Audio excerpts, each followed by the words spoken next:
Приветствую вас на канале Pulse.com. Сегодня я расскажу вам о 20 плюсах и 10 минусах фитнес-браслета Xiaomi Mi Band 3. Почему именно Xiaomi? Смотрите ссылки в прикрепленном комментарии. И сразу объявляю конкурс. Одному из подписчиков, оставших коммент к этому видео, я вышлю браслет Mi Band 3 31 июля. Начнем с плюсов. Первый очевидный плюс – цена. Среди конкурентов браслетов 2018 года она просто беспрецедентно низкая. Уже с начала продаж она опустилась до 2000 рублей с доставкой. Всего за 3 недели после презентации. Второй плюс – это тачскрин. Уже удобно. Уберут очевидные косяки, станет просто волшебно. Третий плюс – его влагостойкость. Можно вообще забыть о том, чтобы бояться воды. Идите хоть в дайвера. На 50 метров с ним можно опускаться в глубину свободно. Четвертый плюс рядом с третьим. Браслет очень быстро реагирует на прикосновение сразу после того, как вы смахнете с него остатки воды, что не может не радовать. То есть после того, как вы его намочили, он у вас практически сразу может работать. Пятый плюс – это его упаковка. И пусть мне она не особо понравилась, но общее мнение, что она качественная и интересная,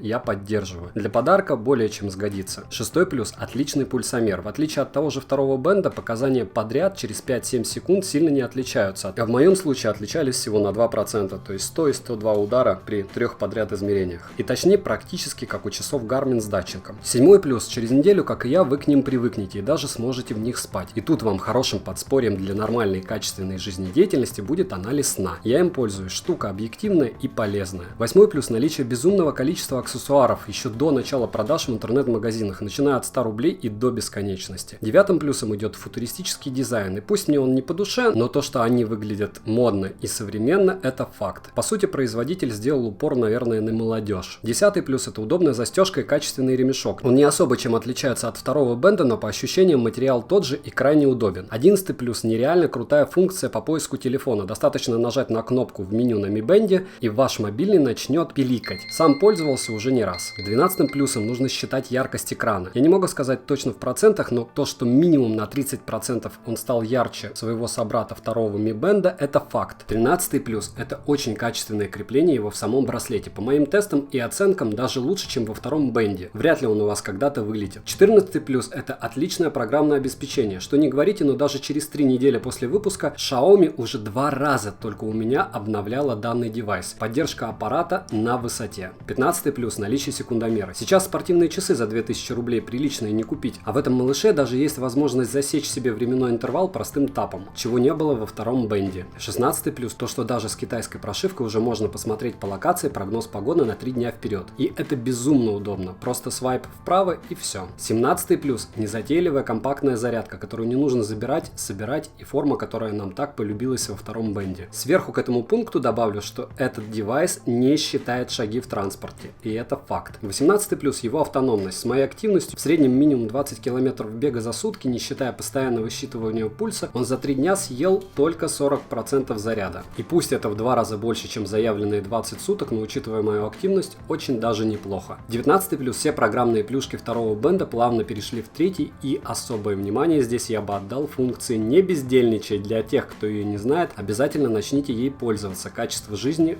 вырастет в разы. 20 пока заключительный плюс – это востребованность данного гаджета техносредой. Что именно это значит? Это то, что не прошло недели и пока нет глобальной прошивки, но на 4 PDA уже появились кастомные русские и английские прошивки. В сторонних программах, таких как Mi Heart Rate, которая позволяет постоянно отслеживать пульс, сразу появилась поддержка третьего бенда. Он стал топом еще до того, как появился. Ну а теперь про 10 минусов от меня, как от бегуна-любителя. Первый минус – невозможно на улице ничего рассмотреть на экране, и это безумно раздражает. Очень плохо читаем даже в солнечный день. Да и вы сами все видите. Второй минус – китайская прошивка. И пусть скоро прилетит английская, но сообщение на этом экране в нормальном виде нам с вами точно читать будет не судьба. Не сделан он под русский язык. Третий минус – после второго бенда рука долго не может привыкнуть к этому. Габариты и правда слишком разнятся. Мне понадобилась неделя на то, чтобы перестать его замечать на руке, и то полностью пока это не удалось сделать. Четвертый минус – здесь нет и не будет GPS. И вы можете 100 раз сказать, что это для удешевления товара, но в такие габариты они могли бы его свободно засунуть. И я уверен, что сотни тысяч людей готовы были бы за это переплатить лишнюю 1000. И так теперь бегать опять только с телефоном, чтобы знать точный маршрут и расстояние. Пятый минус: за спортивную одежду им цепляешься очень бодро, и не говорите, что это не так. Шестой минус: обещанная НФС единственная и по-настоящему новая фишка, не факт, что будет работать в России, и неизвестно, когда она появится. Очень жаль, что это основное нововведение мы ждали 2 года. Седьмой минус: они безумно, по моему личному мнению, комично выглядят на мужской руке. Мы пока не в будущем, и такая штука на русском мужике мужике выглядит нереально странно. 8-й минус: секундомер сложно остановить. Когда вы пробежали свою 20-ку, руки мокрые. И 2 раза тапнуть для остановки секундомера даже в спокойном состоянии непросто, а в этом случае почти нереально. 9-й минус: то, что они при активном использовании разряжаются как MSFIT с GPS. 7-10 дней для браслета без геолокации просто слезы. 10-й минус в том, что мы, фанаты, ждали пусть продукт подороже, но с большим количеством функций. Чтобы гордо, как с MSFIT заявить, что на солнце мой экран виден идеально, или как с битпами, 45 дней без подзаряда, и уж тем более как со вторым бендом,